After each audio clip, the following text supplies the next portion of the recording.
Ézéchiel, chapitre 24. La 9e année, le 10e jour du 10e mois, la parole de l'Éternel me fut adressée en ces mots. Fils de l'homme, mets par écrit la date de ce jour-ci. Le roi de Babylone s'approche de Jérusalem en ce jour même. Propose une parabole à la famille de rebelles et dis-leur. Ainsi parle le Seigneur, l'Éternel. Place, place la chaudière, et verse-y de l'eau. Mets-y les morceaux, tous les bons morceaux, la cuisse, l'épaule. Remplis-la des meilleurs os. Choisis dans le troupeau et entasse du bois sous la chaudière. Fais bouillir à gros bouillon et que les os qui sont dedans cuisent aussi. C'est pourquoi ainsi parle le Seigneur, l'Éternel. Malheur à la ville sanguinaire, chaudière pleine de rouille, et dont la rouille ne se détache pas. Tire-en les morceaux les uns après les autres, sans recourir au sort. Car le sang qu'elle a versé est au milieu d'elle. Elle l'a mis sur le roc nu, elle ne l'a pas répandu sur la terre pour le couvrir de poussière. Afin de montrer ma fureur, afin de me venger, j'ai répandu son sang sur le roc nu, pour qu'il ne fût pas couvert. C'est pourquoi ainsi parle le Seigneur, l'Éternel. Malheur à la ville sanguinaire. Moi aussi je veux faire un grand bûcher.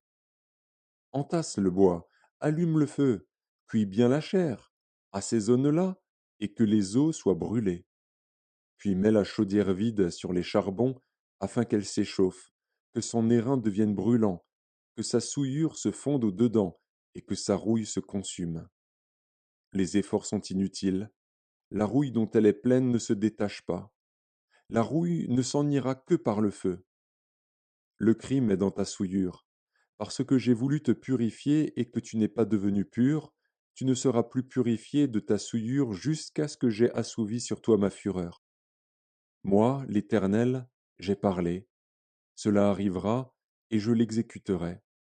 Je ne reculerai pas, et je n'aurai ni pitié ni repentir. On te jugera selon ta conduite et selon tes actions, dit le Seigneur, l'Éternel. La parole de l'Éternel me fut adressée, en ces mots. Fils de l'homme, voici, je t'enlève par une mort soudaine ce qui fait les délices de tes yeux. Tu ne te lamenteras point, tu ne pleureras point, et tes larmes ne couleront pas. Soupire en silence, ne prends pas le deuil des morts. Attache ton turban, mets ta chaussure à tes pieds, ne te couvre pas la barbe, et ne mange pas le pain des autres. J'avais parlé au peuple le matin, et ma femme mourut le soir. Le lendemain matin, je fis ce qui m'avait été ordonné. Le peuple me dit, ne nous expliqueras-tu pas ce que signifie pour nous ce que tu fais?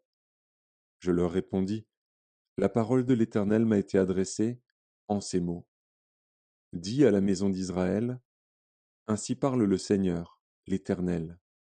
Voici, je vais profaner mon sanctuaire, l'orgueil de votre force, les délices de vos yeux, l'objet de votre amour. Et vos fils et vos filles que vous avez laissés tomberont par l'épée. Vous ferez alors comme j'ai fait. Vous ne vous couvrirez pas la barbe, vous ne mangerez pas le pain des autres. Vous aurez vos turbans sur la tête et vos chaussures aux pieds. Vous ne vous lamenterez pas et vous ne pleurerez pas. Mais vous serez frappés de langueur pour vos iniquités, et vous gémirez entre vous.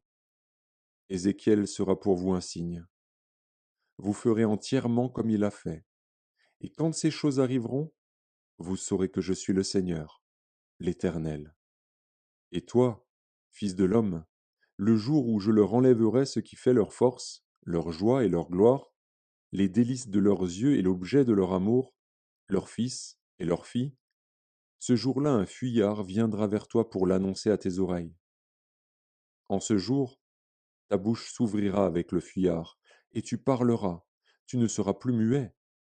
Tu seras pour eux un signe, et ils sauront que je suis l'Éternel.